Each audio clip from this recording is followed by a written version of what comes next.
কৃষি card, health card, যে ধরনের কর্মসূচিগুলো গ্রহণ করা হয়েছে তার ইতিবাচক কিছু দিক রয়েছে।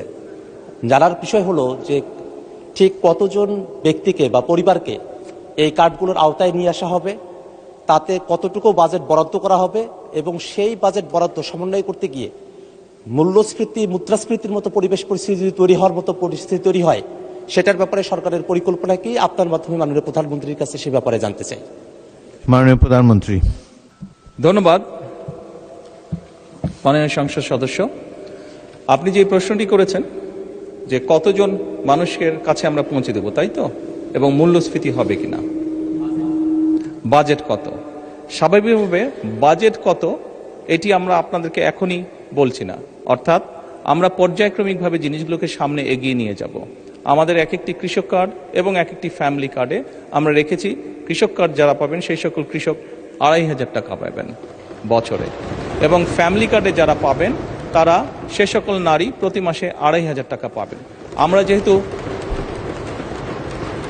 যেহেতু প্রতি মাসে এটিকে এক্সটেন্ড করতে থাকবো, অর্থাৎ অধিক সংখ্যক নারী কৃষক কার্ড পাবেন, অধিক সংখ্যক কৃষক কার্ড পাবেন। একবারে সবাইকে দিচ্ছে না, পৃথিবীর কোনো দেশের পক্ষে একবারে সেটি সম্ভব না করা। সেই জন্য প্রতি বছরই আমরা বাজেটের স্যাংশন বাড়াবো, প্রতি বছরই বাজেটে আমরা টাকা অ্যালোকেট করব, এভাবে পর্যায়ক্রমিকভাবে ধীরে ধীরে আমরা এগোবো। এবং অবশ্যই বাজেটের প্রাধান্য পাবে। এবং আপনি যেটা বলেছেন মূল্যস্ফীতি হবে কিনা, আমরা তো টাকা ছাপিয়ে দিচ্ছি না। আমরা যেহেতু টাকা ছাপিয়ে দিচ্ছি না, কাজে মূল্যস্ফীতি হবে না। বরং আমরা মনে করি এই টাকাগুলো যখন মার্কেটে যাবে, যারা কৃষক কার্ড পাচ্ছেন সেই সকল কৃষক, যারা প্রান্তিক পর্যায়ে নারীরা যারা পাচ্ছেন টাকা, নিশ্চয়ই তারা সিঙ্গাপুর বা এরকম ওনার আশেপাশে যারা সেটি পাবেন, আরও যে সকল পরিবার, আরও যে সকল নারী পাবেন, তারা সকলে যখন ওই মুদির দোকানে যাবেন, স্বাভাবিক সেই মুদির দোকানের সেল বাড়বে। সেই মুদির দোকানে যখন একজন কর্মচারী যদি এখন থেকে থাকে, 1 মাস পরে বা 2 মাস বা 3 মাস পরে সেই মুদির দোকান মালিক দেখবে যে আমার একজন কর্মচারী দিয়ে হচ্ছে না, তখন সে আরেকজন কর্মচারী নিয়োগ করবে। ফলে কি দাঁড়াচ্ছে? কর্মসংস্থান হচ্ছে, এবং সেই কর্মচারী 2 জন বেতন পাবে, তারাও গিয়ে গামছা কিনবে, লুঙ্গি কিনবে, অথবা তার সন্তানের জন্য চিপস কিনবে, অথবা একটা ছোট্ট ফ্রক কিনবে তার মেয়ের জন্য।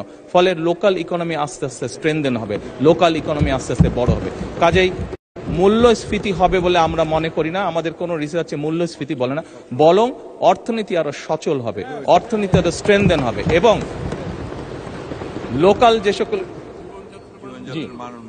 লোকাল যে সকল ইন্ডাস্ট্রি আছে, বাংলাদেশের শতকরা 70 থেকে 80% মানুষ যে সকল প্রোডাক্ট কনজিউম করে সেগুলো লোকাল ইন্ডাস্ট্রি প্রোডাক্ট কনজিউম করে। কাজে লোকাল ইন্ডাস্ট্রিগুলোকে স্ট্রেনদেন করার এটি আরেকটি উপায়। এবং তার ফলে যেটি হবে, সামগ্রিকভাবে ডিপ্রাইভ যে সকল মানুষ আছে, আমি বলছি না যে আগামী 6 মাসের মধ্যে এটি হবে, তবে ইনশাল্লাহ 3 থেকে 5 বছরের মধ্যে আপনি যে পরিবর্তনটি দেখবেন, যারা প্রান্তিক গোষ্ঠীর মানুষ তাদের জীবনযাত্রার মান ইনশাল্লাহ অনেক উন্নত হবে। ধন্যবাদ মাননীয় স্পিকার।